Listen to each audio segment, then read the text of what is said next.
ప్రభైన యేసుక్రీస్తు నామంలో మీకందరికీ శుభములు. ఈ దినము మనము త్రిత్వంలో 9వ ఆదివారము వరకు వచ్చి ఉన్నాము. ఈ 9వ వారానికి సంబంధించిన వాక్య భాగము సిద్ధముగా ఉండుము. అందుకు గాను మరి మన మధ్యన ఉన్నటువంటి రాజమణి గారు, అగస్టిన్ గారు చక్కటి పాటలు పాడారు ఆత్మ నడిపింపుతో. ఒకటి కుమ్మరి కుమ్మరి అంటే మనల్ని ఆయనకు అనుకూలంగా మలచమని మొదటి పాటలో. రెండవది రాజాది రాజా రాజులకు రాజువై అంటే దేవుని యొక్క రెండవ రాకడను మనము ఉద్దేశించి వ్రాయబడిన పాట ఆ పాట. అందుచేత మరి ఈ 2 పాటల ద్వారా ఈ దినం మనం చాలా చక్కగా మంచి ప్లాట్‌ఫార్మ్ అనుగ్రహించినందుకు వారిరువురికి నా యొక్క ప్రత్యేకమైన వందనాలు. ఈ దినం మన వాక్య భాగం లూకాసు సువార్త 12వ 12వ అధ్యాయము 32-48 వచనాలు. ఈ లూకాసు సువార్త రాయుటలో ఉన్న ముఖ్య ఉద్దేశ్యాలేంటంటే, ఒకటి ఉద్దేశ్యపూర్వకంగా జీవించటానికి. అంటే మన లైఫ్ స్టైల్ యేసు ప్రభు యొక్క జనన చివరి వరకు మరి ఆయన జీవిత చరిత్ర అంతా పొందుపరిచి ఉన్నాడు. ఇందులో మనము ఏ విధంగా జీవించాలని అనేకమైన ఉపమానాల ద్వారా యేసు ప్రభు మనకు తెలియజేశారు. అందులో ఏ విధంగా జీవించాలి మొదటిది. రెండవది అప్రమత్తంగా ఉండుము. Be careful, be alert. ఎందుకంటే ఆయన తిరిగి వచ్చు దినాలు సమీపించి ఉన్నవి. సో, మరి బుద్ధిగల కన్యకల్లాని అలర్ట్‌గా ఉండండి. అప్రమత్తంగా ఉండండి. సిద్ధముగా ఉండండి. అందుకని ఈ దినం మన యొక్క టైటిల్ సిద్ధముగా ఉండుము అని మరి పెట్టడం జరిగింది. ఆయన రెండవ రాకడకు సిద్ధముగా ఉండుము మూడవది. ఆయన రెండవ రాకడకు సిద్ధముగా ఉండుము. మరి ఈ దినాన మనం అందరము ఏ క్షణంలోనైనా ఆయన తిరిగి రానన్నాడు. ఆయన వచ్చినప్పుడు మనము సిద్ధముగా ఉన్నామా? లేదా? Are we prepared and ready or not? అనేది మనం ఈ దినం మనల్ని మనం ప్రశ్నించుకోవాల్సి ఉన్నది. ఎందుకంటే అక్కడ 10 మంది కన్యకలు వెళ్ళారు. 5 మంది సిద్ధంగా ఉన్నారు. 5 మంది సిద్ధంగా లేరు. అయితే వారు కూడా ఎదుర్కొంటానికి అప్రమత్తంగా ఉన్నట్టుగానే ఉన్నారు. కానీ సిద్ధపాటు లేదు ఆళ్ళకి. సిద్ధంలో నూనె నింపుకోలేదు. మనం లాంగ్ జర్నీ పెట్టుకున్నప్పుడు మరి మన వెహికల్‌లో ఫుల్‌గా ఆయిల్ ఉందా? లేదా? టైర్‌లు బాగున్నాయా? ఇవన్నీ చెక్ చేసుకోవాల్సిన బాధ్యత. మనుష్య కుమారుడు ఏదో సమయంలో వస్తాడు. మనల్ని తీసుకొని వెళ్తాడు అని మనం సిద్ధంగా ఉండవలసిన దినములివి. ఇక్కడ అరబు దేశాల్లో వివాహం జరిగినప్పుడు మరి పెండ్లి కుమార్తె తన యొక్క ఫ్రెండ్స్ అందరితోటి సిద్ధంగా ఉంటది. వారందరూ ముచ్చటించుకుంటా ఉంటారు. సడెన్‌గా పెండ్లి కుమారుడు వచ్చి ఆమెను తీసుకొని తన ఇంటికి వెళ్ళిపోతాడు. కాబట్టి అందుకు ఆమె చక్కగా అలంకరించుకొని అతనితో వెళ్ళటానికి సిద్ధంగా ఉండాలి. అందుకనే మన సంఘాల్లో కూడా సంఘము వధువుగా చక్కగా సిద్ధపడి ఉండుము. యేసు సంఘమునకు శిరస్సు కాబట్టి ఆయన వచ్చి ఈ సంఘం అనే వధువుని మరి పైకెత్తటానికి సిద్ధంగా ఉన్నాడు. అందుకు మనము సరి అయిన సిద్ధపాటు కలిగి ఉన్నామా? లేదా? అని ఒకసారి గమనించుకోవాల్సిన అవసరత ఎంతైనా ఉన్నది. ఈ దినము మనం ఎందుకు సిద్ధంగా ఉండవలెనో అనే అంశంపై 3 ముఖ్యమైన విషయాలని ధ్యానిద్దాం. నంబర్ 1 ఏంటంటే యేసు తిరుగువచ్చు సమయము మనకు తెలియదు. No one knows. ఆ సమయమైనను, ఆ గడియ అయినను ఎవరికిని తెలియదు. అది ఒక్క తండ్రి వశములోనే ఉన్నది. కాబట్టి మనకు తెలియదు కాబట్టి మనము సిద్ధపాటు కలిగి ఉండాలి ఆ సమయం కొరకు. యేసు తిరిగి వచ్చు సమయము అనూహ్యమైన సమయములో జరుగును. అన్‌ఎక్స్‌పెక్టెడ్. ఇక్కడేమో నంబర్ 1 సమయం తెలీదు. రెండవది అన్‌ఎక్స్‌పెక్టెడ్ టైమ్. అంటే సమయం తెలియకపోవటం కాదు. రోజులో ఉన్న 24 గంటల్లో పలానా టైంలోనే వస్తాడు అని కాకుండా అన్‌ఎక్స్‌పెక్టెడ్‌గా అనూహ్యమైన సమయంలో జరుగుతుందనేసి. మూడవది సమయము వచ్చినప్పుడు కరెక్ట్‌గా యేసు మనలను అవిశ్వాసులుగా గుర్తించుటకు ఇష్టపడడు. మనం 10 మంది బుద్ధిగల కన్యకలు ఉపమానం చూసినప్పుడు 5 మంది డోర్ తీయగానే తలుపు కొట్టగానే డోర్ తీయబడింది. వ వాళ్ళు లోపలికి వెళ్లారు. పెండ్లి కుమారుడొచ్చినప్పుడు. మిగిలిన 5 మంది సిద్ధంగా లేరు. వారి సిద్ధెల్లో నూనె లేదు. కాబట్టి వారు మరి ఆ పెండ్లి కుమారుడిని కలుసుకోలేకపోయారు. కాబట్టి ఆ పర్టిక్యులర్ సమయం వచ్చినప్పుడు యేసు మనల్ని విశ్వాసులనుగా గుర్తించటానికి ఆయన ఇష్టపడుచున్నాడు.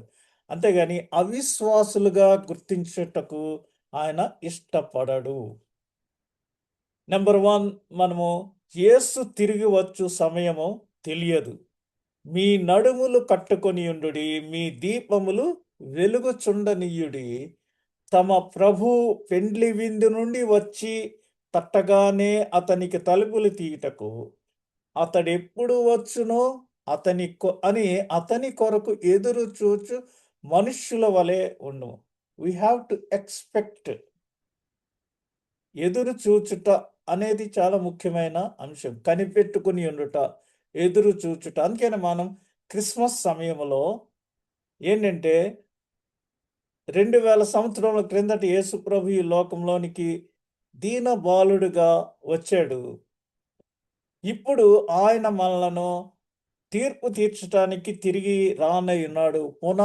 ఆగమనము. అందుకొరకు ప్రిపేర్ అయ్యి మంచి ఆహ్, ప్రిపరేషన్ తోటి కనిపెట్టుకొనియుండు కాలము మరియు సిద్ధపడు సమయము.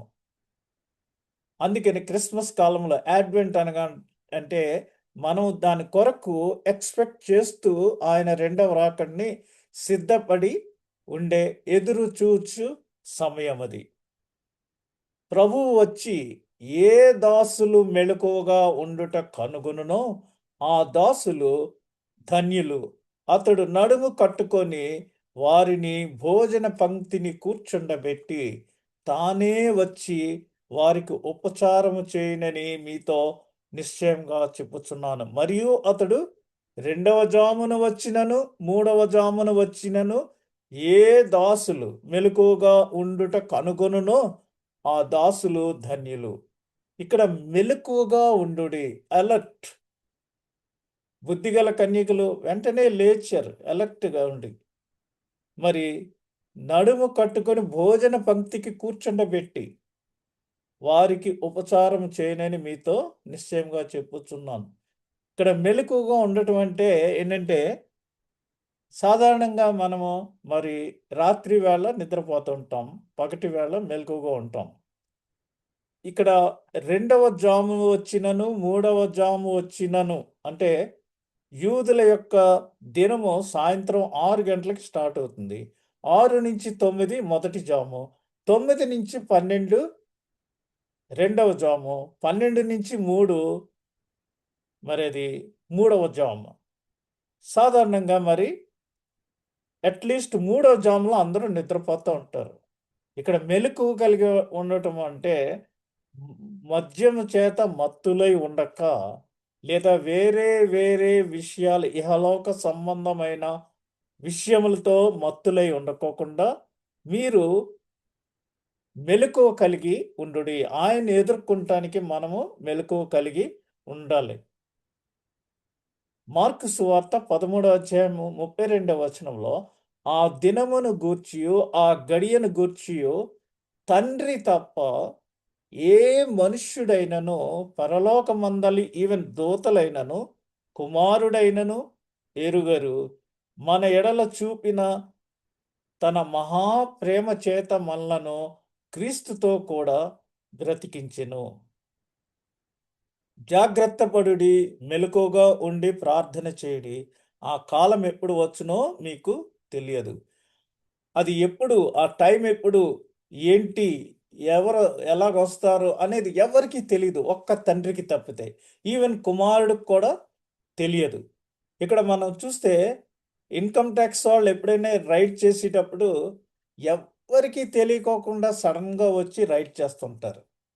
ఇక్కడ మరి కోవిడ్ దేశంలో పోలీసులు కూడా చెకప్ చేయాల్సొచ్చినప్పుడు మన రీసెంట్‌గా అబ్బాసియా ప్రాంతంలో మొత్తం అన్ని రూట్స్ క్లోజ్ చేసి వారు ఎవ్వరికీ తెలియని రీతిలో వారు చెక్ చేశారు. మరి ప్రభువైన యేసుక్రీస్తు వచ్చే సమయము, ఆ గడియ గాని, ఆ టైం గాని ఎవ్వరికీ తెలియదు. కాబట్టి we have to be careful, జాగ్రత్తగా ఉండాలి. మెలకువగా ఉండి ప్రార్థన చేయాలి. సిద్ధపడుమా, సిద్ధపడుమా ఓ సంగమా అని ఒక పాటుంది. వచ్చువాడు ఆలస్యము చేయడు, త్వరగా మేలుకొందము పెండ్లి సంగమా. కన్యకత్వమును కాపాడుకొనుచు దివిటీలను వెలిగించుచుందుము అని చాలా సంవత్సరాల క్రిందట ఒక చక్కటి పాట వ్రాయబడి ఉంది. ఇవన్నీ నేను చిన్నప్పుడు సండే స్కూల్‌లో విన్నవి, నేర్చుకున్నవి. ఆ విధంగా మనము ప్రభువు కొరకు, రాకడ కొరకు సిద్ధపడి మెలకువగా ఉండి ప్రార్థన చేయుడి. యేసు తిరిగి వచ్చు సమయము అనూహ్యమైన సమయములో జరుగును.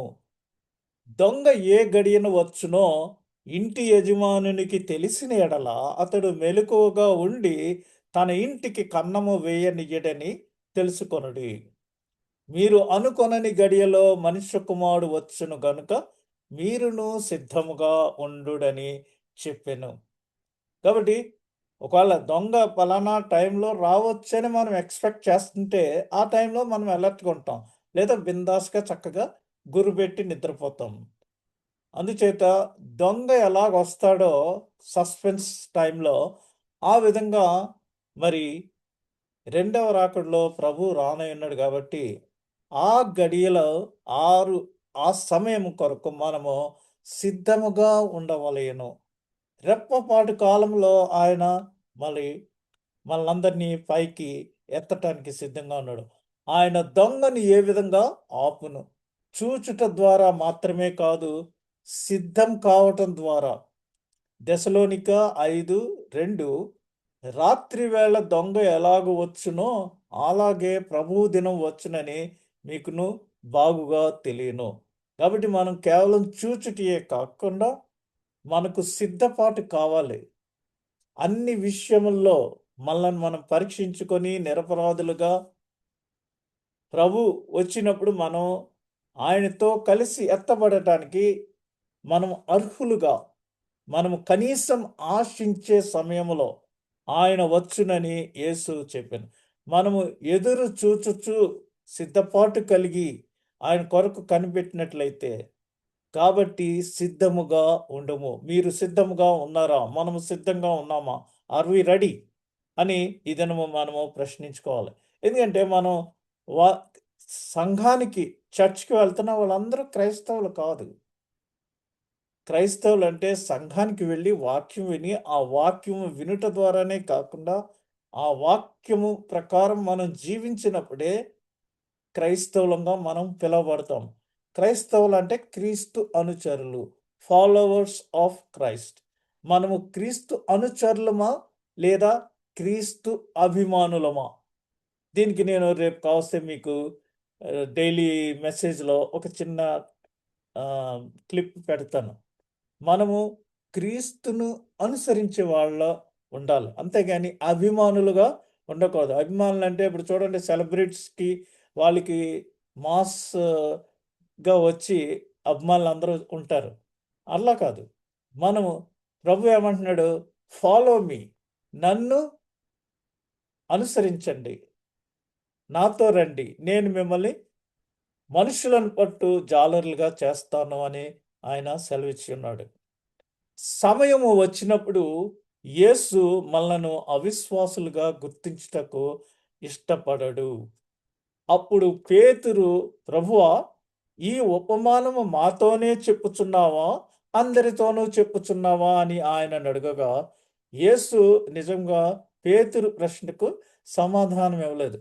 ఒక్కొక్కసారి మనల్ని ఎవరైనా ప్రశ్న అడిగితే మనం దానికి స్ట్రెయిట్‌గా జవాబు చెప్పం. సే యెస్ ఆర్ నో అన్నట్టుగా చెప్పం. కానీ దానికి కొంత సమంజసంగా సరిపోయే ఆన్సరు ఇస్తా ఉంటాం. బదులుగా అతనికి మూడవ ఉపమానము వివరించాను. కానీ ఈ మూడవ ఉపమానంలోని యేసు ఆయన వచ్చినప్పుడు మనము విశ్వాసులముగా ఉండాలనుకున్నట్లు చెప్పెను. పేతురు గారు అడిగిన దానికి మాకు చెప్తున్నావా? అందరికి చెప్తున్నావా అంటే, ఇది అందరికీ సంబంధించిన విషయం. అందుకని ఆయన అలా చెప్పుకోకుండా ఇది వారికి వర్తిస్తది. ఇప్పుడు వరకు ఉన్న ప్రజలందరికీ వర్తిస్తది కాబట్టి, ఆయన పేతురు ప్రశ్నకు కరెక్ట్‌గా సమాధానం చెప్పలేదు. మనం కూడా ఆహ్, కొన్ని కొన్ని సార్లు వేరేగా సమాధానం చెప్తాం. అది మరి అలా చెప్తున్నామేంటి అని అనుకోకూడదు. ప్రభు ఏం చెప్పారంటే ఇట్లనేను, తగిన కాలమున ప్రతి వానికి ఆహారము పెట్టుటకు యజమానుడు తన ఇంటి వారి మీద నియమించునట్టి నమ్మకమైన బుద్ధిగల నిర్వాహకుడెవడు? సేవకుని నుండి కార్యనిర్వాహకుడిగా మారుటను గమనించము. మనము సేవ చేస్తున్నప్పుడు కార్యనిర్వాహకుడు అనగా ఇతర సేవకులపై అధికారం ఇయ్యబడి ఇంటిలో అన్ని పనులను చూచుటకు నియమించబడినవాడు. ఈజ్ ద మరి కార్యనిర్వాహకుడు అంటే సూపర్వైజర్ అని అనుకోండి పోనీ. పరిచర్య చేసేవాళ్ళు మరి గృహ నిర్వాహకుడు స్టూవర్డ్‌షిప్ అంటాం దీన్ని. ఈ విధంగా మరి వారిని అటువంటి నమ్మకమైన బుద్ధిగల గృహ నిర్వాహకుడెవడు? ఎవని ప్రభువును గూర్చి వాడు అలాగు చేయుచుండుట కనుగొనునో ఆ దాసుడు ధన్యుడు. దాసుడు ఎలా ఉండాలంటే ప్రభువు వచ్చి ఎవని ప్రభువు వచ్చి అంటే మేనేజర్. ఇక్కడ నెక్స్ట్ వచనం చూడండి. ఆహ్, మరి ఇంట్లో బాస్ వచ్చేటప్పటికి లేదా ఆ ఇంట్లో పనిచేస్తున్న వాళ్ళ మేడం వచ్చేటప్పటికి వాళ్ళు వారికి ఏమైతే పనులు చెప్పారో అవన్నీ చేసి సిద్ధంగా రెడీగా రెస్పాన్సిబుల్‌గా ఉండటమే ఇక్కడ సిద్ధపాటుకు సంబంధించిన ఇండికేషన్ ఇక్కడ. ట్రాన్సిషన్ ఆ విధంగా మారాలి. అంతేగాని మనం ఒకటి చెప్తే ఒకటి కాదు. మొక్కలకి నీళ్లు పెట్టు బాబు ఫుల్లుగా అంటే, అయి ఫుల్లుగా పీకేసి బకెట్‌లో ముంచి మళ్ళీ పెట్టినట్టు కాదు. మనం చెప్పింది కరెక్ట్‌గా, పెర్ఫెక్ట్‌గా ఇంప్లిమెంట్ చేయగలిగిన నమ్మకమైన, బుద్ధిగల గృహ నిర్వాహకుడు కావలెను. అటువంటి వారిని ఇంటి మీద నియమించుటకు దేవుడు ఇష్టపడుతున్నాడు. మన జీవితంలో యేసు చిత్తమును చేయుచున్నప్పుడు లేదా అనుసరించుచున్నప్పుడు మనము విశ్వాసులంగా పరిగణించబడతాం. దేవుని చిత్తం. మనం ఎప్పుడు మన చిత్తాన్నే చెప్తూ ఉంటాం. మన ప్రార్థనలు ఇతరుల కొరకు చేయము లేదా ఏదన్నా అడిగితే నీ చిత్తమును బయలుపరచము ప్రభువా. నీ చిత్తం. ఇక్కడ ప్రార్థన విషయంలోకి వెళ్తే మనం మన ప్రార్థనలు ఒక్కొక్కసారి జవాబులు రావు. ఎందుకంటే ఇది 4 రకాలు మన ప్రార్థనలకు జవాబులు. ఒకటి మనము ప్రార్థన చేసినప్పుడు డెఫినిట్‌గా ఆ పని అయిపోతుంది. మోషే ఆహ్, మనకి ఎన్నో పాటల్లో ఉన్నాయి. యొర్దాను నదే మరి దాటటానికి వారు ప్రార్థన చేయగానే యొర్దాను నది దాటారు. ఆ విధంగా మరి ప్రార్థన చేసినప్పుడు ఇమ్మీడియేట్‌గా, డెఫినిట్‌గా దానికి ఇమ్మీడియేట్ ఆన్సర్ ఇచ్చేస్తాడు దేవుడు. వెంటనే. రెండవదేంటంటే ప్రార్థన చేసినప్పుడు డిలే చేస్తాడు. ఇక్కడ చూడండి, సమూయేలు కోసం ఎంత కాలము తల్లి ప్రార్థన చేస్తే సమూయేలు పుట్టాడు. దేవుడిస్తాడు, కానీ తగిన సమయంలో. There is a time gap. ఈ సమయంలో మన విశ్వాసాన్ని పరీక్షిస్తాడు. అదేంటంటే డెఫినెట్ టైం కాకుండా, ఇమ్మీడియట్‌గా కాకుండా డిలే చేస్తాడు. మూడోది, మనము ఒకటి అడిగితే దేవుడు తన చిత్తం చొప్పున ఇంకొకటి ఇస్తాడు. కొంతమంది డాక్టర్ అవ్వబోయి యాక్టర్ అవుతారు, యాక్టర్ అవ్వబోయి డాక్టర్ అవుతారు. లేదా కొంతమంది ఒక చదువు చదివితే దానికి వేరే సంబంధమైన ఉద్యోగం చేస్తుంటారు. లేదా నాకు ఇంజినీరింగ్ సీట్ దయచేయి ప్రభువా, నేను ఆర్టిఫిషియల్ ఇంటెలిజెన్సే చదువుతాను అని మనం దేవునికి అప్పీల్ పెట్టి, నీ చిత్తాన్ని నువ్వు ఇది చెయ్యి అని అడిగితే, ప్రభు నీకు ఆర్టిఫిషియల్ ఇంటెలిజెన్స్ వద్దు, నీవు ఏరోనాటికల్లో లేకపోతే ఇంకోటో ఏదో అని అది ఇస్తాడు. ఎందుకంటే అక్కడ దేవుని చిత్తాన్ని మన పట్ల దేవుడు నెరవేర్చటానికి మనల్ని డిఫరెంట్ ఆన్సర్ ఇస్తున్నాడు అక్కడ. మనం ఒకటి అడిగితే ఒకటి ఇస్తున్నాడు. అలా అని రొట్టెని అడిగితే పాముని ఇవ్వట్లేదు మనకి. మనము అడిగిన దానికి for example BiPC, intermediate BiPC చదివినోళ్ళు కొంతమంది డాక్టర్ అవ్వాలనుకుంటారు. అలా అనుకున్న వాళ్ళని నర్సింగ్‌కి పంపిస్తారు. లేదా నర్సింగ్‌కి వెళ్ళాలనుకున్న వాళ్ళని ఫార్మసీకి పంపించొచ్చు. ఫార్మసీకి వెళ్ళాలనుకున్న వాళ్ళని రేడియాలజీకి ఈ విధంగా మనము ప్రభువుని అడిగినప్పుడు ఆయన చిత్తము మన పట్ల ఏమై ఉన్నదో అది నెరవేర్చటానికి డిఫరెంట్. మొదటిది డెఫినెట్, ఇమ్మీడియేట్‌గా. రెండవది డిలేడ్. మూడవది డిఫరెంట్. మనం ఒకటి అడిగితే ఇంకొకటి ఇస్తాడు. నాలుగవది డినైడ్. అంటే అది దేవుని చిత్తం కాదు. మీకు ఒకటే ఎగ్జాంపుల్ చెప్తాను. కుమారుడే తండ్రిని అడిగాడు గెత్సెమనే తోటలో, నీ చిత్తమైతే ఈ గిన్నెను నా యొద్ద నుండి తొలగించుము, అయినను నీ చిత్తమును చొప్పున నడిపించుము అన్నాడు. ఒకవేళ కుమారుడు అడిగాడని కుమారుని కొరకు దేవుడు తన చిత్తాన్ని మార్చుకుంటే ఈరోజు మనకి రక్షణ ఉండదు, విమోచన లేదు. కాబట్టి అటువంటి సమయాల్లో మన ప్రార్థన అంగీకరించబడదు. కాబట్టి మొదటిది, మనం ప్రార్థించినప్పుడు ఖచ్చితంగా దేవుడు అనుగ్రహించే ప్రార్థనలు కొన్ని ఉంటాయి. రెండవది డిలే. కొంతమంది బిడ్డల కోసం ప్రార్థించినప్పుడు 10 సంవత్సరాలు, 13 సంవత్సరాలు తర్వాత దేవుడు వారి పట్ల కార్యాన్ని నెరవేరుస్తాడు. మూడవది, మనం ఒకటి అడిగితే ఇంకొకటి. యోనాని నువ్వు నినివే పట్టణం వెళ్ళు అంటే మనవాడేమో ఏం చేశాడు, తర్సీస్‌కెళ్ళే బోట్ ఎక్కాడు, షిప్. అంటే దేవుడు ఒకటి చేయమంటే మనం ఇంకొకటి చేస్తున్నాం.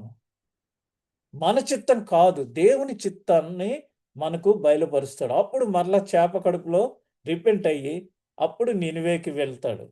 కాబట్టి దేవుడు ఇందాక పాట పాడారు కదా, కుమ్మరి ఓ కుమ్మరి అనే పాటలో మనల్ని దేవుడు తన ప్రణాళిక చొప్పున ఏ షేప్‌లో మలిచి ఉన్నాడో ఆ చిత్తాన్ని నెరవేర్చటానికి ఆయన మనల్ని ఆ విధంగా మనం ఒకటి అడిగితే ఇంకొకటి ఇస్తాడు. లేదు, ఒక్కొక్కసారి కొన్ని నెరవేరవు. ఎందుకంటే అది దేవుని చిత్తం లేదు. నేను కువైట్‌కి రాకమునుపు మలేషియా వెళ్ళాలనుకున్నాను. మరి ఇంకా వేరే వేరే ప్లేసెస్‌కి, సింగపూర్‌కి వెళ్ళాలని ఎన్నో చోట్ల ప్రయత్నించాను. కానీ దేవుని చిత్తం నా పట్ల కువైట్‌కే ఉన్నదని నేను ఎరగలేదు. కువైట్‌కి నేను ఇక్కడికి వచ్చినప్పుడు అంత లైన్ క్లియర్ అయిపోయింది. అన్ని గ్రీన్ సిగ్నల్స్. నా భార్య విజిట్ వీసా కోసం వెళ్ళి అక్కడున్న అతన్ని వర్క్ పర్మిట్ ఎలా అప్లై చేయాలంటే, అతడు బయటికి రా నేను చెప్తాననేసి వచ్చి ఎవరికి ఏంటి అని అడిగి ఓకే అని మా ఫ్రెండ్‌కి కంపెనీ ఉంది ఇస్తానులే అనేసి ఆ విధంగా దేవుడు మరి అక్కడ సిల్లీగా అతన్ని అడగటం ఎందుకు? వర్క్ పర్మిట్ ఎలా అప్లై చేయాలని? అది దేవుని ఏర్పాటు. నేను రాగానే నాకు లైసెన్స్ ఫస్ట్ అటెంప్ట్‌లో వచ్చింది. ఒక నెల రోజుల్లోనే ఇక్కడ ఉద్యోగంలో జాయిన్ అయ్యాను.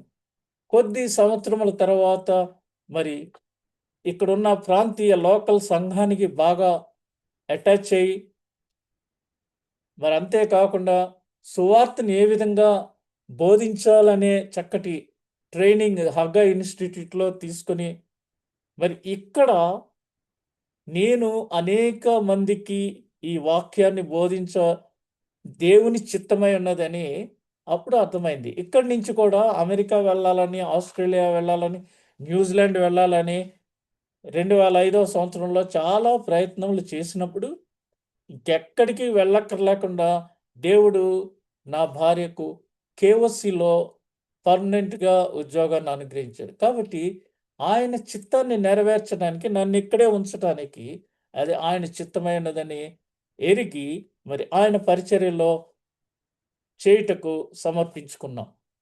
కాబట్టి వాగ్దానము చేసిన వాడు నమ్మదగిన వాడు గనుక మన నిరీక్షణ విషయమై మనము మెప్పుకొనినది నిశ్చలముగా పట్టుకొందుము.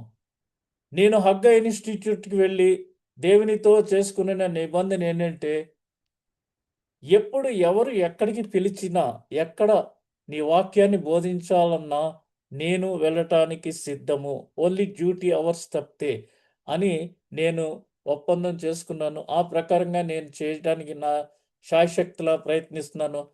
ఈ ప్రక్రియలో నాకు ఎవరైనా అబ్జెక్షన్ పెట్టినా నేను వారికి భయపడలేదు. ఎంతో ధైర్యంతో వారిని ఎదిరించి నా దేవుడి చేత నాకు ఏమైతే ఆయన చిత్త ప్రకారం చేయవలనని నడిపించబడ్డానో అది నెరవేర్చటానికి నేను ప్రతిదినము ప్రయత్నిస్తున్నాను ఈ కువైట్ దేశంలో. కొందరు మానుకొనుచున్నట్టుగా సమాజముగా కూడుట మానక ఒకనినొకడు హెచ్చరించుచు. హెబ్రీ పత్రిక 10వ అధ్యాయం 25వ వచనంలో ఆ దినము సమీపించుట మీరు చూచిన కొలది మరి ఎక్కువగా అలాగు చేయుచు ప్రేమ చూపుటకును సత్కార్యములు చేయుటకును ఒకనినొకడు పురికొల్పవలనని ఆలోచింతము. ఇదేనంటే ఈ విధంగా ప్రేమ చూపించుకుంటానికి సత్కార్యాలు చేయటం వల్ల మనము మరి ఒకరికొకరము విశ్వాసములో మరి ముందుకి సాగిపోగలము. నమ్మకమైన వ్యక్తి చర్చికి వస్తాడు. వారు రావాలని కోరుకుంటారు. వాళ్ళు ఇస్తారు కానుకలు. కానీ వారు దేవుని వాక్యమును చదివి ప్రార్థించుతారు. వారు ఇతర వ్యక్తులను ప్రేమించెదరు. వారు యేసును ప్రేమించెదరు. కాబట్టి వారు అన్నీ చేసెదరు. మన జీవితంలో ముఖ్యమైనది మనమందరము చేయడం. ఎలా అంటే వాక్యాన్ని ప్రార్థించాలి, వాక్యాన్ని చదవాలి, దాన్ని అర్థం చేసుకోవాలి. దాని ప్రకారంగా యేసు మనల్ని ప్రేమించినట్టు మనము ఇతరుల్ని ప్రేమించాలి. అప్పుడే మనము మరి సంఘానికి వెళ్ళి దేవుణ్ణి ఆరాధించటంలో ఉన్న ఆ యొక్క ఆశీర్వాదాన్ని, దేవునితో సహవాసాన్ని, సంబంధాన్ని మనం పెంచుకోగలం. ఇంత గొప్ప రక్షణను మనము నిర్లక్ష్యము చేసిన యెడల ఎలాగూ తప్పించుకోలేము. దేవుని ఉగ్రత మనపైకి వస్తది. అంచేత ఎవరైతే దేవుడు దేవుడు లోకమును ఎంతో ప్రేమించెనో కాగా ఆయన తన అద్వితీయ కుమారునిగా పుట్టిన వానియందు విశ్వాసముంచు ప్రతివాడు నశింపక నిత్యజీవం పొందినట్లు ఆయనను మనకు అనుగ్రహించెను. కాబట్టి అటువంటి గొప్ప రక్షణను నేను నమ్మను అని నిర్లక్ష్యం చేసిన యెడల మనం తప్పించుకోలేము. మనం శిక్షకు పాత్రులమవుతాం. కాబట్టి మనము ఆ గొప్ప రక్షణ కొరకు సిద్ధముగా ఉండాలి.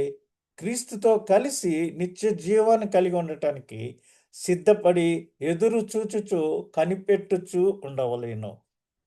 ఎఫెసీ పత్రిక 3వ అధ్యాయం 7వ వచనంలో అందుకు గాను మనము మరి ఆయనేం చెప్పాడు? మీరు సర్వ సృష్టికి వెళ్ళి సువార్త ప్రకటించుడి. Go ye into the world and preach my gospel. కాబట్టి దేవుడు కార్యకార్యగు తన శక్తిని బట్టి నాకు అనుగ్రహించిన కృపావరము చొప్పున నేను ఆ సువార్తకు పరిచారకుడినైతినని పౌలు గారు చెప్తున్నారు. దేవుడు మనందరికీ కొన్ని తలాంతులు ఇచ్చాడు. కొంతమంది సంగీతం బాగా వేస్తారు. కొంతమంది చక్కటి పాటలు పాడతారు. కొంతమంది చక్కటి ఎక్స్‌ప్లనేషన్ ఇస్తారు వాక్యాన్ని. ఈ విధంగా మనకి ఏ టాలెంట్ ఇచ్చాడో ఆ టాలెంట్ తోటి మనము సువార్తకు మరి పరిచారకులంగా ఉండాలి. ఎందుకంటే ప్రభురాత్రి భోజన సంస్కారంలో యాజకుడు మనకేం చెప్తున్నాడు? ఇది అందరికీ ఉచితము. మీరందరూ ఆహ్వానితులు. అయితే ఎవరైతే ఈ భోజనంలో చేయి వేస్తారో వారందరూ ప్రభువు వచ్చు పర్యంతము, మన మరణ పర్యంతము ఆయన శరీర మరణ పునరుద్ధానాల్ని ప్రచురించబద్దులమై ఉన్నాం. ఆ విధంగా మనము ప్రచురించాలనేసి మరి అక్కడ వారు చెప్తారు. కాబట్టి it's mandatory for all of us. అయితే మనము ఇది పాస్టర్ గారి పని, ఇది సువార్థికుడి పని, ఇది పెద్దల పని, మన పని కాదు అని మనం ఒక రకమైన నిర్లక్ష్యం కలిగి ఉంటాం. But not. ఇది మన అందరి పని. ఇది మ్యాండేటరీ. దేవుడు మన ప్రభువైన క్రీస్తు యేసునందు చేసిన నిత్య సంకల్పము చొప్పున శోధింప శక్యము కాని క్రీస్తు ఐశ్వర్యమును అన్యజనులలో ప్రకటించటానికి పౌలు గారిని ఆయన ఏర్పరచుకున్నాడు. ఈ రోజున నిన్ను నన్ను కూడా ఏర్పరచుకున్నాడు దేవుడు. పిలుస్తున్నాడు. But are we ready? Are we prepared and ready? ఆయన పిలుపును అంగీకరించడానికి మనం సిద్ధంగా ఉన్నామా? ఆయన రాకడలో ఎత్తబడటానికి మనం సిద్ధంగా ఉన్నామా? అని ఒకసారి మనము పరీక్షించుకోవాలి. అందుకనే పౌలు గారు తన ఆత్మీయ కుమారుడైన తిమోతికి రెండవ పత్రికలో 3వ అధ్యాయం 10వ వచనంలో, అయితే నీవు నా బోధను, నా ప్రవర్తనను the way I have behaved, నా ఉద్దేశ్యము, మై మిషన్, నా విశ్వాసమును, నా దీర్ఘశాంతము, టాలరెన్స్. ఈ రోజుల్లో కొంచెం చిన్న మాట అనేటప్పటికి చాలు కొట్లాటకి లేచిపోతున్నారు సంఘంలో. అస్సల మాట పడతం గాని, విధేయత గాని లేదు. దీర్ఘశాంతమును, నా ప్రేమను, నా ఓర్పును ఇవన్నిటితో పాటు అంతియొకయ, ఈకొనియ, లుస్త్ర అను పట్టణములలో నాకు కలిగినట్టి హింసలను, ఉపద్రవములను, అటాక్స్. వాక్యం ఎక్కడ బోధిస్తారో అక్కడ డెఫినిట్‌గా అటాక్ జరుగుతది. ఈ ఈ దినాల్లో ఎంతో మందిని హింసిస్తున్నారు, కొడుతున్నారు, కొంతమందిని చంపేస్తున్నారు. అవన్నీ నీవు తెలుసుకొనిన వాడవై నన్ను వెంబడించితివి. ఇవన్నీ తెలుసుకునే నన్ను వెంబడించావు. అట్టి హింసలను సహించితిని కానీ వాటన్నిటిలో నుంచి ప్రభువు నన్ను తప్పించాడు. మనము విశ్వాసం కలిగి ఉన్నప్పుడు దేవుడు మనల్ని ఖచ్చితంగా వాటన్నిటిలో నుంచి తప్పిస్తాడు. మనకి విశ్వాసం ఉండాలి. We have to be prepared. We have to be alert. We have to be ready. క్రీస్తు కొరకు మనము మన ప్రాణాన్ని పోగొట్టుకుంటానికైనా సిద్ధంగా ఉన్నప్పుడు తన ప్రాణమును పోగొట్టుకున్నవాడు దానిని దక్కించుకొనును. క్రీస్తు యేసునందు సద్భక్తితో బ్రతుకుని ఉద్దేశించే వారందరూ హింస పొందరు. ఏదో రకమైన హింస ఉంటది. క్రైస్తవ జీవితం అనేది పూల పాన్పు కాదు. It's not a bed of roses. క్రైస్తవ జీవితం అనేది నిత్యము అనేక శోధనలతోటి, ఇబ్బందులతోటి ఉంటుంది. అందులోనే మనకి దేవుడు మనకి చక్కటి ఆత్మీయ ఆనందాన్ని, మనశ్శాంతిని ఇస్తా ఉంటాడు. ఎందుకంటే యోబుకు చూడండి ఎంత దీర్ఘశాంతం ఉందో. చివరికి భార్య కూడా అస్తమాని దేవుడు, దేవుడు, దేవుడు అంటావు. ఏం చేశాడు మీ దేవుడు? మూర్ఖురాలా అని గద్దిస్తాడు. యోబు ఎంత పోగొట్టుకున్నాడో అంతకి మరిన్ని రెట్లు తిరిగి దేవుడు అనుగ్రహించున్నాడు. సాతానుతోటే దేవుడు ఛాలెంజ్ చేశాడు. ఇదిగో నా భక్తుడు, నువ్వు వెళ్ళి టెస్ట్ చేసుకో. బట్ నువ్వు అతని ప్రాణమును తీయటకు అధికారం లేదని చెప్పాడు. ఆ విధంగా మనకి ఎన్నో హింసలు, ఎన్నో శోధనలు వస్తాయి. కానీ ఆ శోధనల నుంచి బయటకు వచ్చే మార్గం కూడా దేవుడు మనకు ఇస్తాడు, తప్పిస్తాడు. అది ఎలాగో చూడండి. మీకు ఒక చిన్న ఎగ్జాంపుల్ చూపిస్తున్నాను. మరి ఈ విధంగా అనేక మంది పరిచర్యకు సిద్ధమయ్యారు. ఆ మొదటి కాలంలో 18వ శతాబ్దంలో మరి యేసుక్రీస్తుకు పూర్తిగా లోబడిన జీవితానికి భయం, నష్టం, చింత ఉండవు అని పండిత రమాబాయి చెప్పింది. ఈమె ఒక నిష్టగల బ్రాహ్మణ కుటుంబంలో పుట్టి 6 సంవత్సరాల పరిధిలోనే తనకు అత్యంత ప్రియులైన 5గురిని కోల్పోయి మనశ్శాంతి లేనిదై జీవితంపై విరక్తి చెందిన సమయంలో క్రీస్తు ప్రేమను రుచి చూచి అనుభవించి విధవరాండ్రకు మోసపోయిన స్త్రీలకు శారదా సదన్, అంధులకు అనాథులకు పతనమైన స్త్రీలకు విద్య నేర్పించుటకు ముక్తి మిషన్ స్థాపించి వారిని శారీరకముగానే కాక ఆత్మీయముగాను పోషిస్తూ క్రీస్తు సువార్తను ప్రేమను ప్రకటిస్తూ రక్షణలోనికి అనేకులను నడిపించింది. ఈమె మహారాష్ట్ర మధ్యప్రదేశ్కి సంబంధించిన స్త్రీ. మరి 1800 సంవత్సరాల్లో అప్పట్లో అక్కడికి వచ్చిన మిషనరీలు ఆ ప్రభావంలో అసలు బయటికి వెళ్ళి విద్యను అభ్యసించడానికి స్త్రీలని సహకరించిన సమయంలో ఆమె వెళ్ళి మరి విద్యను అభ్యసించి అనేక మందికి ఆదర్శవంతురాలుగా నిలబడింది. అదేవిధంగా పురుషోత్తం చౌదరి 1803లో జన్మించి ఒక బ్రాహ్మణ కుటుంబంలో పుట్టి మరి ఒక ఒక రోజు బెరంపూర్ సంతకు వెళ్ళినప్పుడు తను తన అన్న ఇద్దరు కలిసి వెళ్ళారు. మిరపకాయ బజ్జీలు కొనుక్కున్నారు. ఆ మిరపకాయ బజ్జీలు కట్టిన కాగితం బజ్జీలు తినేసిన తర్వాత కాగితం చూస్తే అది లూకా సువార్తలోని కొన్ని అంశాలు ఆ పేపర్ మీద రాసున్నాయి. ఎందుకంటే అప్పటికే మరి కొన్ని ప్రతులు విడివిడిగా బైబిల్లో విషయాలు ప్రింట్ చేస్తున్నారు.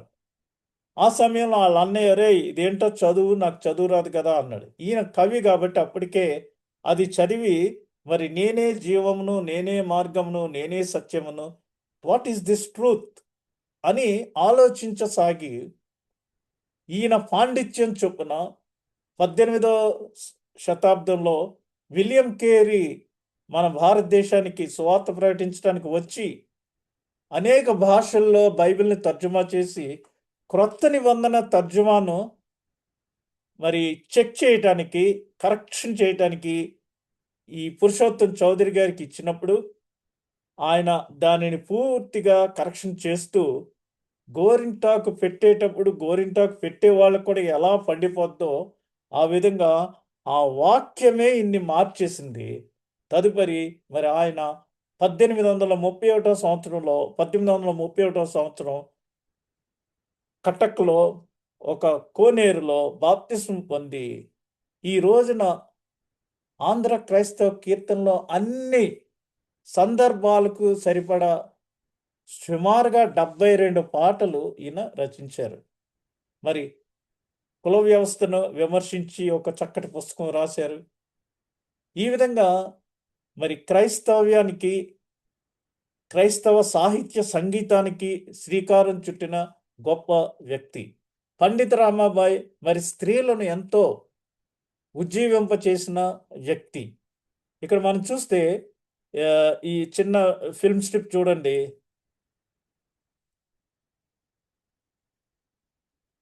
ఈ మిషనరీ 1779 సంవత్సరంలో వచ్చాడు.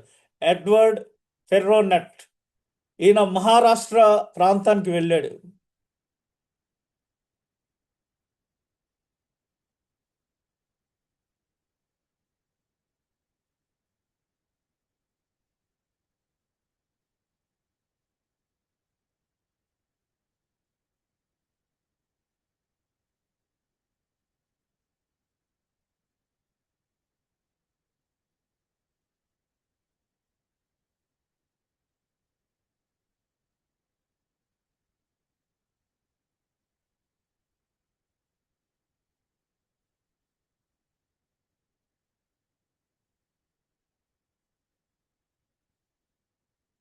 There is no sound. Okay.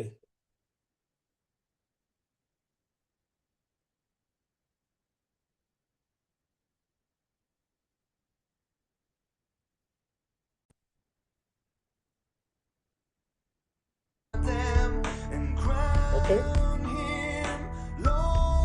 Okay now? Yes, yes. Okay.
కాబట్టి దేవుని కొరకు మనము నిలబడినప్పుడు దేవుడు మనకి సహాయం చేసేవాడుగా ఉంటాడు. కానీ మరి భయము కానీ, నష్టం కానీ, చింత కానీ ఏమీ ఉండవు.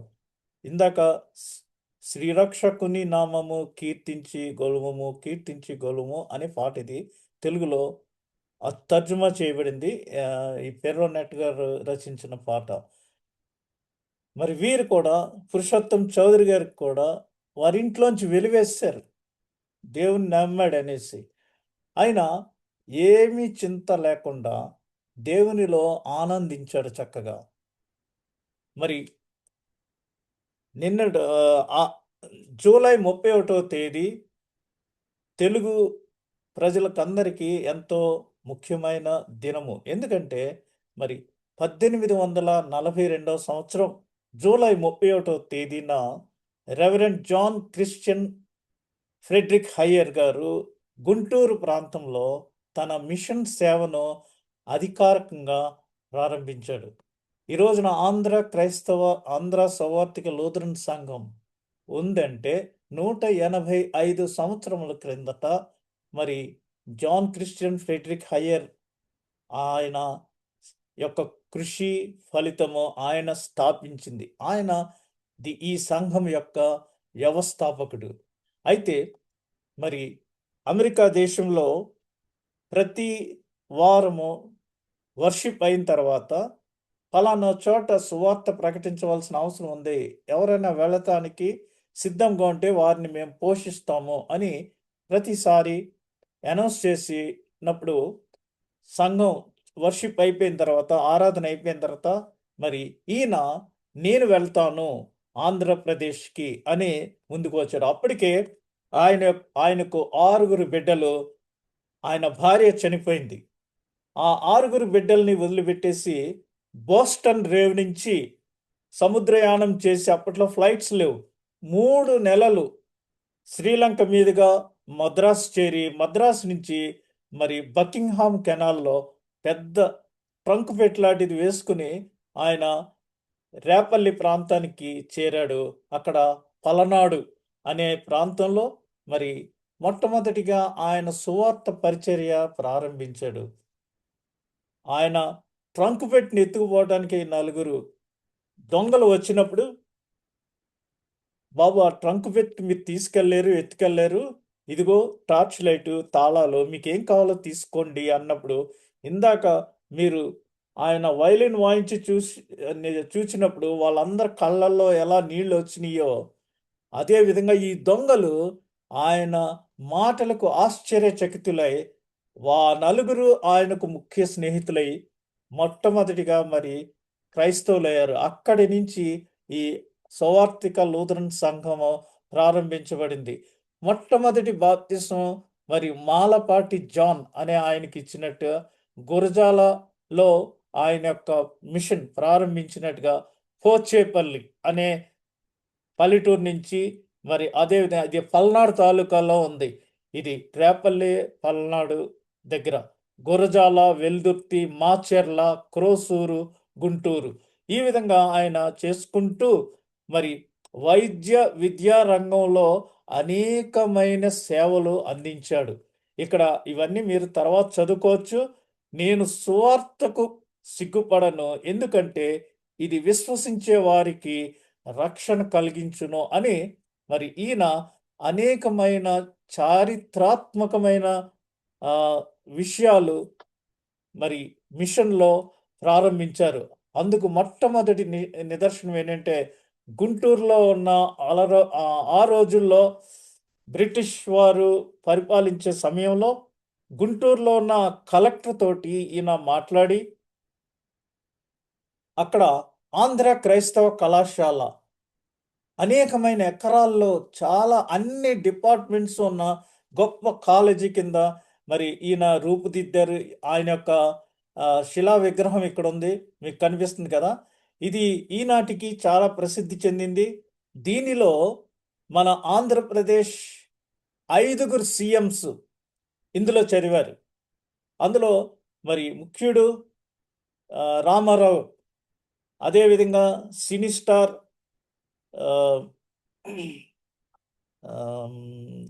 సినీ స్టార్ ఒకరు కూడా ఇందులో చదివారు.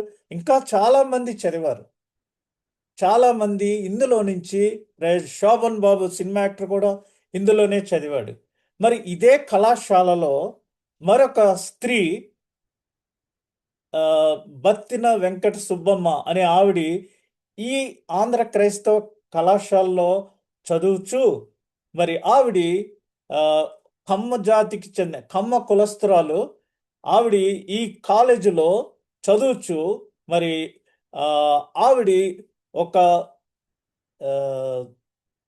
బ్రాహ్మణ లెక్చరర్ యొక్క ఆదేశంతో, సలహాతో బైబిల్ ఆయన నాకు మనశ్శాంతి లేదు అని చెప్తుంటే ఈవిడి, నువ్వు బైబిల్ చదువుకోమ్మా, నీకు మనశ్శాంతి కలుగుతుంది అని చెప్పినప్పుడు ఆమె బైబిల్ చదవటం ద్వారా దేవుణ్ణి అంగీకరించింది. బోడిపాలెం నుంచి మరి ఈవిడి వచ్చింది.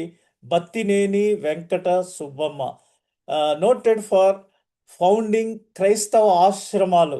క్రైస్తవ ఆశ్రమాలు అంటే చక్కగా ఒక సహవాసాన్ని కలిగి ఉండటానికి వృద్ధులందరూ కలిసి రోజు సాయంత్రం దేవునిలో భజన చేసుకుంటూ చక్కగా మరి ఉండటానికి అనేక చోట్ల క్రైస్తవ ఆశ్రమాలు ప్రారంభించింది.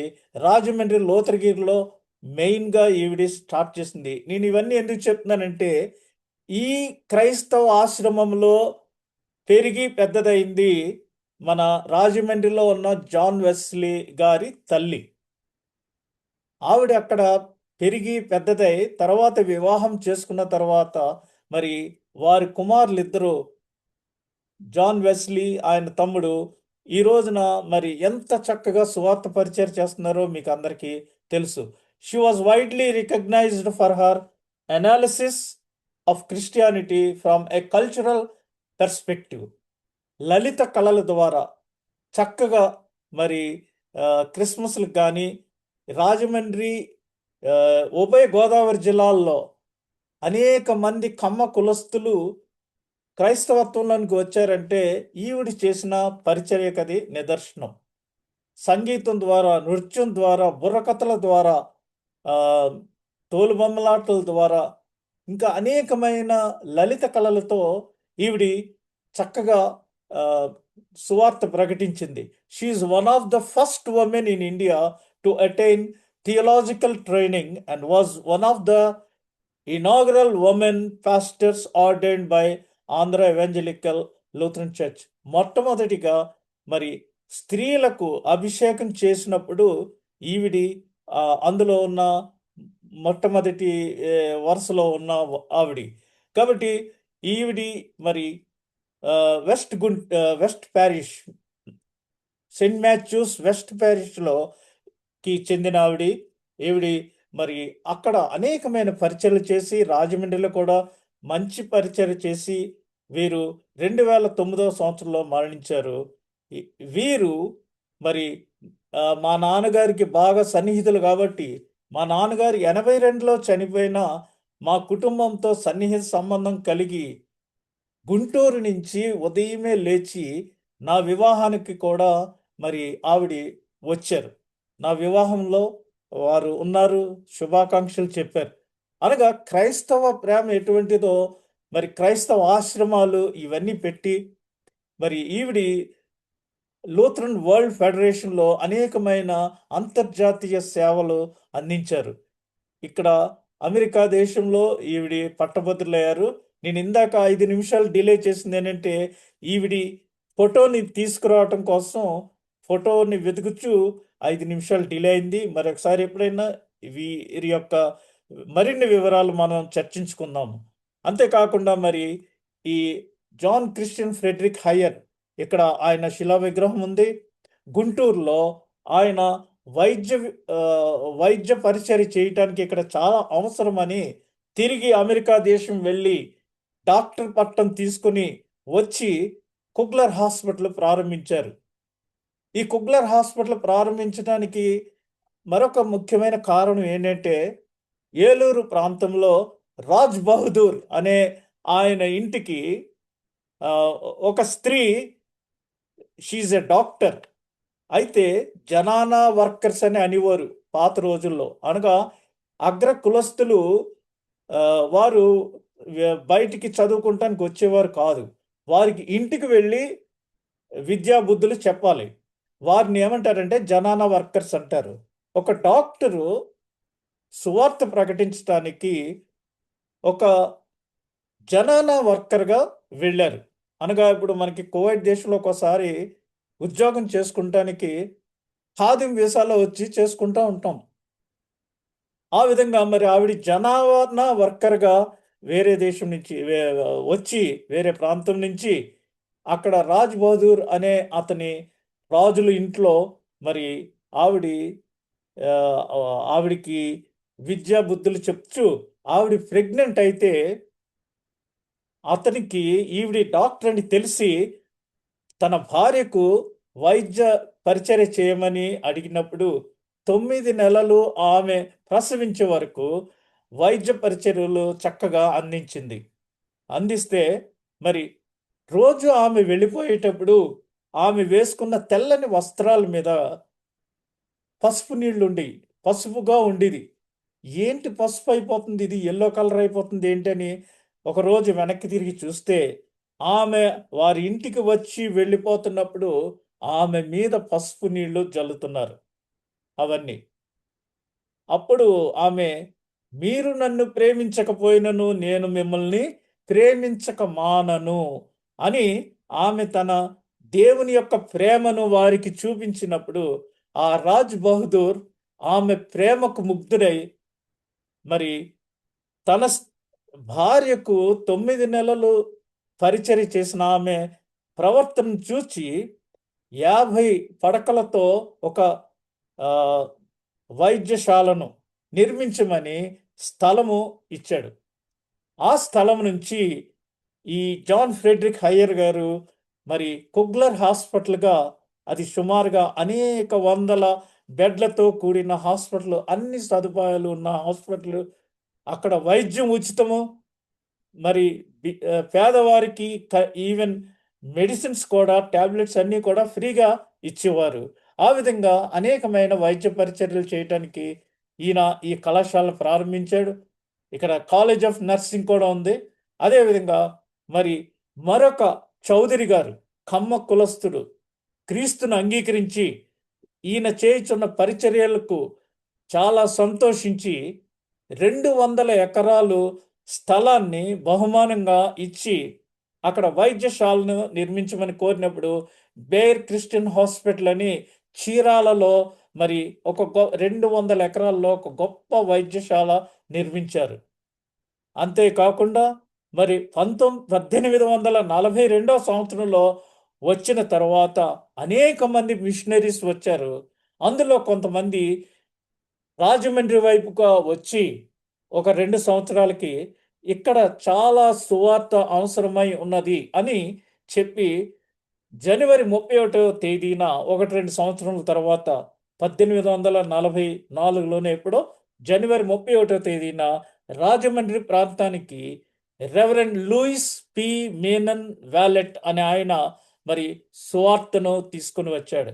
As we remember the faithful servants who proclaimed the gospel with dedication and sacrifice.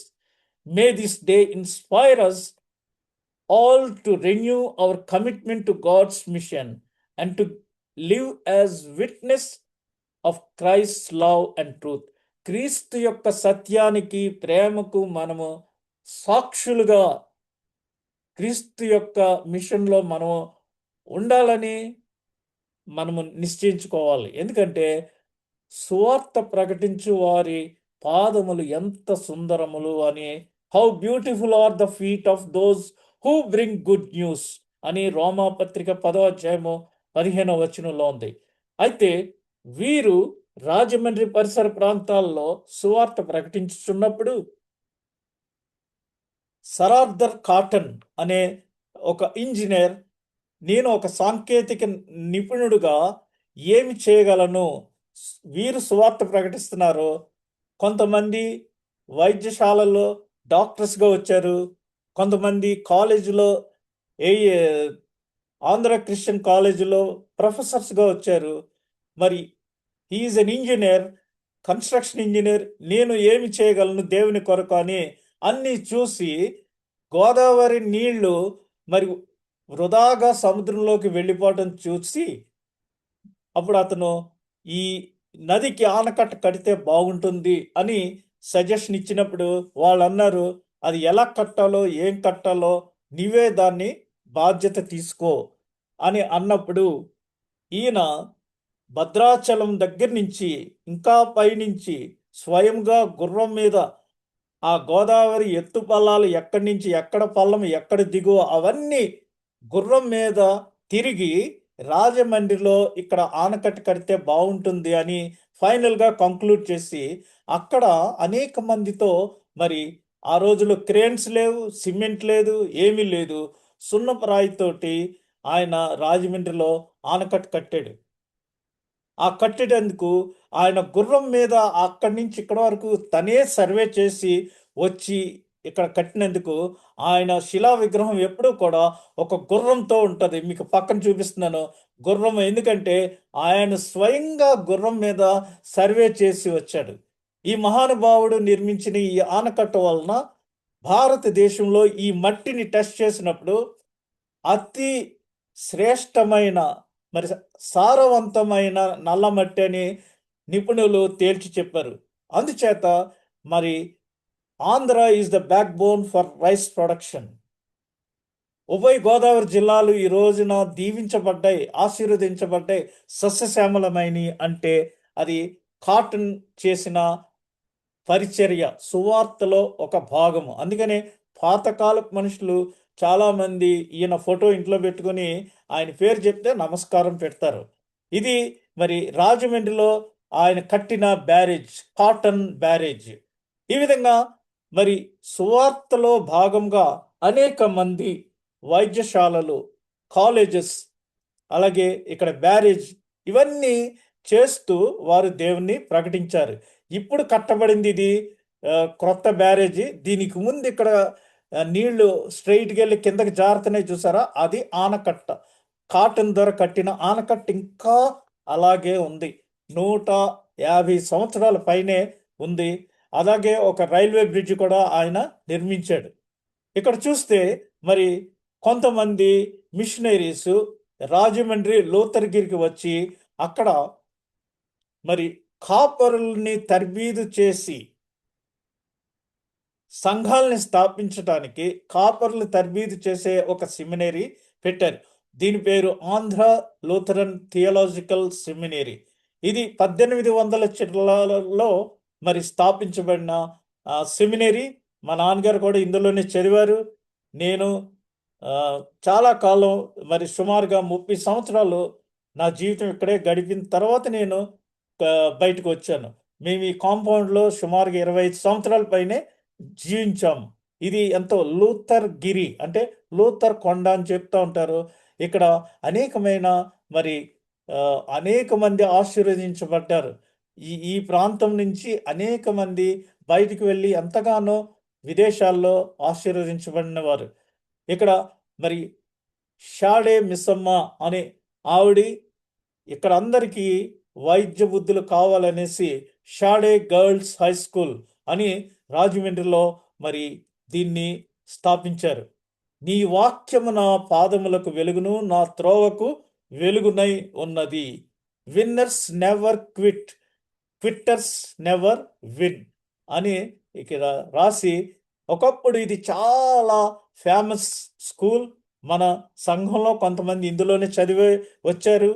మరి ఇందులో చదివిన వారు చక్కటి టాలెంట్స్ కలిగిన వారు. ఒకప్పుడు హిందూస్ అందరూ కూడా వారి బిడ్డల్ని ఇందులో చదివించాలని కలలు కనేవారు. ఏంటంటే to get the influence of this school. ఇందులో మరి మన సంఘస్థులు కూడా కొంతమంది చదివి ఉన్నారు. అదేవిధంగా ఇక్కడ చదివి చాలా ఉన్నత స్థాయికి వెళ్ళిన సినీ తార జయప్రద కూడా ఇందులోనే చదివింది. అంతేకాకుండా మరి అనేకమైన లూథరన్ హై స్కూల్స్ వీరు స్థాపించారు. ఆయన 1842వ సంవత్సరంలో సంఘం స్థాపిస్తే తర్వాత రాజమండ్రికి సువార్త వచ్చి 1845వ సంవత్సరంలో రాజమండ్రిలో జాంపేటలో లూథరన్ హై స్కూల్ స్థాపించారు. ఈ లూథరన్ హై స్కూల్ ఇప్పుడు గవర్నమెంట్ ఎయిడెడ్ అయింది. అనగా గవర్నమెంట్ దీనికి కంప్లీట్ ఎయిడ్ ఇస్తుంది. ఇది ఇప్పుడు చేంజ్ అయిందనమాట. ఇదే ఉన్నత పాఠశాలలో పంతగాని పరదేశి గారు కూడా ఒకప్పుడు హెడ్ మాస్టర్‌గా పనిచేసి రిజైన్ చేసి దేవుని సేవకు వెళ్ళినట్టుగా మరి చరిత్రకారులు చెప్తూ ఉంటారు. పంతగాని పరదేశి గారు అంటే మరి 'ఆహా మహాత్మా' అనే పాట 7 నెలలు 7 చరణాలు 7 నెలలు ఆయన ఆలోచించి రచించారు. అంతేకాకుండా 'పరదేశులమో ప్రియులారా' ఇలాంటి పాటలు అనేకమైన పాటలు చక్కటి పాటలు రచించారు పంతగాని పరదేశి గారు. 'దేవుడే నాకాశ్రయం' అనే పాట ఇవన్నీ రచించారు. ఆయన ఈ స్కూల్‌లో పనిచేశారు. ఇక్కడ ఈ రోజున మరి ఈ ఈ మన ఈ జూమ్ మీటింగ్‌లో ఉన్న అగస్టిన్ గారు, నేను, నా భార్య మరి మళ్ళా అగస్టిన్ గారి బ్రదరు అందరూ కూడా ఈ యొక్క లూథరన్ హై స్కూల్‌లో మేము విద్యను అభ్యసించాము. ఎంతో ఆశీర్వాదకరం అది. ఎందుకంటే ఆ రోజుల్లో ఈ హై స్కూల్స్ అన్నీ చాలా స్టాండర్డ్ ఉన్న హై స్కూల్స్. ఇంకా చాలా స్కూల్స్ ఉన్నాయి. మా నాన్నగారు 1890వ సంవత్సరంలో ఆగర్తిపాలెం అనే గ్రామంలో కూడా ఒక లూథరన్ హై స్కూల్ వా నిర్మించినప్పుడు అందులో మా నాన్నగారు కొంతకాలం పనిచేసి తర్వాత మరి దేవుని సేవకు వచ్చారు. ఇక్కడ మనం చూస్తే రాజమండ్రిలోనే ఒక పెద్ద హాస్పిటల్ లూథరన్ హాస్పిటల్ అని అది నిర్మించారు. ఇది ఆహ్, ఆహ్, ఆ రోజుల్లో ఉభయ గోదావరి జిల్లాలకే చాలా ఫేమస్. ఇక్కడ పేషెంట్స్ ఎవరొచ్చినా సరే చక్కగా వారు మరి స్వస్థత పొంది వెళ్ళేవారు. ఆ రోజుల్లో వాళ్ళు రాస్తున్న ఆహ్, స్టాటిస్టిక్స్ ఇక్కడ మీకు కనిపిస్తున్నాయి. లూథరన్ జనరల్ హాస్పిటల్ అని ఇన్‌పేషెంట్స్ ఎంతమంది, అడ్మిషన్స్ ఎంతమంది, డిశ్చార్జ్ అయినోళ్ళు ఎప్పటికప్పుడు వారు రాస్తా ఉండేవారు. ఇవే కాకుండా మరి మొన్న ఆదివారం దినాన friendship day, international friendship day అంతర్జాతీయ స్నేహితుల దినోత్సవం అని మనం అందరము ఆచరించి ఉన్నాము. మీకందరికీ హ్యాపీ ఫ్రెండ్‌షిప్ డే. మరి బైబిల్ పరంగా మనం చూస్తే సామెతల గ్రంథం 17వ అధ్యాయం 17వ వచనంలో నిజమైన స్నేహితుడు విడువక ప్రేమించును, దుర్దశలో అట్టివాడు సహోదరుడుగా ఉండును. A friend in need is a friend indeed అని చెప్తా ఉంటాం. నిజమైన స్నేహితుడు స్టాండర్డ్‌గా ఎప్పుడు ఒడిదుడుకులు, ఎప్పుడు సంపద కలిగిన అప్పుడు బంధువులు వత్తురది ఎట్లన్నన్. ఎప్పుడు అంటే అది చెరువులో నీళ్లు ఫుల్‌గా నిండితే కప్పలు వస్తుంటాయి. అలా కాకుండా నిజమైన స్నేహితుడు ఎప్పుడూ కూడా విడువక ప్రేమిస్తాడు. యోహాను సువార్త 15వ అధ్యాయం 14వ వచనంలో నేను మీకు ఆజ్ఞాపించు వాటిని చేసిన యెడల మీరు నా స్నేహితులై ఉందురు. దేవుడు యేసు ప్రభు మనతో మాట్లాడుతున్నారు. దాసుడు తన యజమానుడు చేయు దానిని ఎరుగడు గనుక ఇక మిమ్మును దాసులని పిలవక స్నేహితులని పిలుచుచున్నాను. మనకి యజమానుడు ఒక్కొక్కసారి ఏం చేస్తారనేది మనకి తెలియదు. ఇది వరకు మరి మల్టీనేషనల్ కంపెనీస్ కొన్ని ఆ కంపెనీల్లో పనిచేసిన వారికి సపోజ్ ఒక 20 సంవత్సరాలు పనిచేసినా 10 సంవత్సరాలు పనిచేసినా ఆ కంపెనీ కానీ మూసేస్తున్నా లేక వేరే చోటకి తరలిస్తున్నా వారు ఏం చేసేవారంటే ఆ కంపెనీలో పనిచేసిన వారికి భాగస్వామ్యులుగా చేసేవారు. వారు ఒకవేళ అక్కడి నుంచి వారు వెళ్ళిపోతున్నప్పుడు ఆ యజమానుడు ఇంతకాలము ఆ యజమానినితో కలిసి పనిచేసినందుకు ఆ దాసునికి మరి 100 షేర్లు ఒక 500 షేర్లు అని ఆ కంపెనీలో భాగస్వామ్యం ఇచ్చిన కేసులు చాలా ఉన్నాయి. ఆ 500 షేర్లు అంటే మామూలుగా కాదు, సుమారుగా ఒక 50 లక్షలు ఖరీచేస్తాయి. అలాగా మరి తనతో పనిచేసిన వారికి ఆ యజమానుడు ఎంతో కొంత వారిని సెటిల్మెంట్ చేసి మంచి చేశాడు. కాబట్టి యజమానుడు చేయు దానిని ఎరుగడు దాసుడు. అందుచేత మిమ్మల్ని ఇక మీదట దాసులని పిలవక స్నేహితులని పిలుచుచున్నాను. మనలో కూడా కొంతమంది మన వెనకటి పరిస్థితి మర్చిపోయి కొంచెం పెద్దగా అవగానే చాలా ఓవర్ యాక్షన్ చేస్తుంటాం. అసలు కన్ను మిన్ను కాన్నట్టు పనోళ్ళని లెక్క లేకుండా చాలా చిన్న చూపు దుర్భాషలాడుతుంటారు. మన వెనకటి స్థితి ఎప్పుడూ మర్చిపోకూడదు. అందుకనే దేవుడు ఏం చెప్పాడంటే మీరు ఐగుప్తులో మీరు పొందిన ఆ శ్రమలను గుర్తు చేసుకుంటానికి పస్కా పండుగగా ఆచరించాలి. ఎందుకంటే మీరు ఎప్పుడు గుర్తు చేసుకోవాలి మిమ్మల్ని ఎటువంటి బానిసత్వం నుంచి నేను విడిపించాను అనేది. మన వాళ్ళు అలా కాకుండా చాలామంది ధనం సంపాదించేటప్పటికి మరి వారు డిఫరెంట్గా అయిపోతుంటారు. అలా కాకుండా ఇక మీదట మిమ్మును దాసులని పిలవక స్నేహితులని పిలుచుచున్నాను. ఎందుకనగా నేను నా తండ్రి వలన వినిన సంగతులన్నిటినీ మీకు తెలియజేసి తిని తండ్రి నాకేం చెప్పాడో ఆ సంగతులన్నీ మీకు చెప్పాను కాబట్టి ఇక మీదట మీరు నా స్నేహితులు, you are not my servants అని ప్రభు చెప్తున్నాడు. కాబట్టి నిజమైన క్రైస్తవులుగా మనం ఉన్నప్పుడు ప్రభు మనకి ఏం చెప్పాడో మనం కూడా ఇతరులని అదే బాణీలో స్నేహితులుగా మనము గుర్తించాలి. కానీ దాసులుగా నువ్వు అది చేయి ఇది చేయి అని బాసిజం చేస్తున్నట్టు కాదు. ఇది సంఘంలో కూడా నేను పెద్ద పాస్టర్ని, నువ్వు చిన్న పాస్టర్, నేను చెప్పినట్టు నువ్వు చేయి అని చెప్తున్నారు. అది కాదు కావాల్సింది. మనమందరము స్నేహితులము, we are all friends in Christ అనే భావనతో మనము ముందుకి సాగిపోవాలను. ఇక్కడ చూడండి, చివరిగా ఇది మరి ఒక ఇంగ్లాండ్ నుంచి అమెరికా దేశం వెళ్ళి చదువుకుంటూ ఒక అమ్మాయిని ప్రేమించి వారిద్దరూ మ్యారేజ్ చేసుకోవాలనుకున్నారు. అయితే విద్య అంతా అయిపోయిన తర్వాత ఒకరోజు ఆ అమ్మాయి నౌకాయానానికి వెళ్ళి బోట్ షైర్కి ఆ నదిలో మునిగిపోతుంది. ఇతను షాక్ అయిపోయి చాలా కాలం డిప్రెస్ అయిపోయి ప్రార్థన చేసి, ప్రభువా నాకు ఎందుకు ఈ శోధన చేసావు, కొద్ది రోజుల్లో మేము పెళ్లి చేసుకోవాల్సిన వారమై ఉన్నాము అనేసి మరి అటువంటి స్టోరీ దీని వెనక ఉంది. అందుకనే మనకి నీ భారము పూర్తిగా దేవునికి అప్పగించుము, దేవుడు నీ త్రోవలను సరళం చేయను అనేసి ఈ పాట యొక్క భావం మీరు చూడండి. అందరికంటే మంచి స్నేహితుడు మనకు యేసు ప్రభు. ప్రీతి గల మన యేసు ఎంత గొప్ప మిత్రుడు. What a friend we have in Jesus.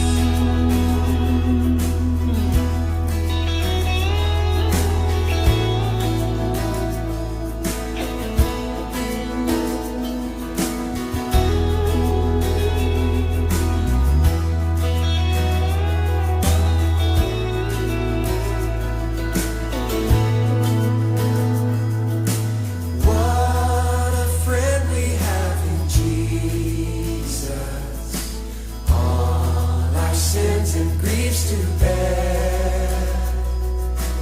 What a privilege to carry everything to God in prayer. Oh, what peace we often forfeit.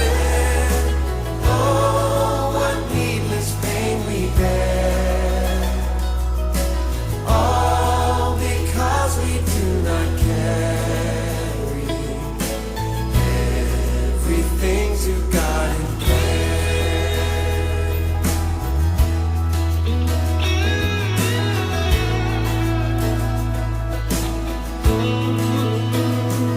Oh, have we trials and temptations?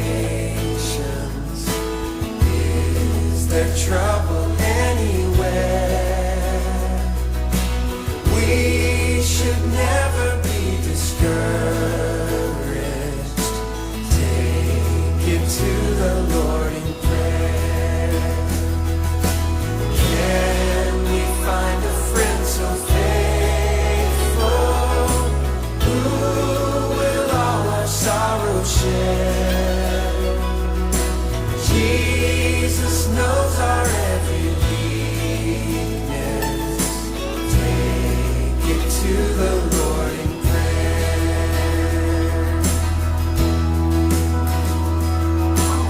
Are we weak and heavy laden, cumbered with a load of care? Precious Savior, still our refuge. Take it to the Lord in prayer. Do thy friends despise, forsake thee? Take it to the Lord in prayer. In his arms he'll take and shield thee. Thou wilt find a solace there in his arms. Oh, in his arms he'll take and shield thee. Thou wilt find a solace there. Oh, thank you, Lord. You are my solace, Jesus. Oh, what a friend we have in Jesus. Sing that out, Jesus. Oh, Jesus. Oh, what a friend we have in Jesus. Thank you, Lord. Oh, Jesus. Oh, what a friend we have in Jesus. కాబట్టి ఇంతవరకు మనము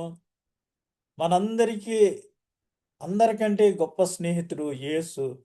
మనకెన్ని కష్టాలొచ్చినా, ఎన్ని నష్టాలొచ్చినా, మన భారమంతా ఆయన మీద ఉంచితే, ఆయన మన కష్టాలన్నిటినీ భరించగలిగే గొప్ప స్నేహితుడు. అటువంటి స్నేహితుడు మనకున్నందుకు మనం ఎంతగానో ఆనందించొచ్చు. దేవునిలో ఆనందించుడి. ఎల్లప్పుడూ ఆనందించుడి. మరి మనము దేవునికి మన విన్నపాలని ప్రార్థన రూపంలో ప్రార్థించి కృతజ్ఞతాస్తుతులు చెల్లించవలసిన వారమై ఉన్నాము. ఆ విధంగా చేయటానికి దేవుడు తన కృపను మనకందరికీ దయచేయునుగాక. ఆమేన్.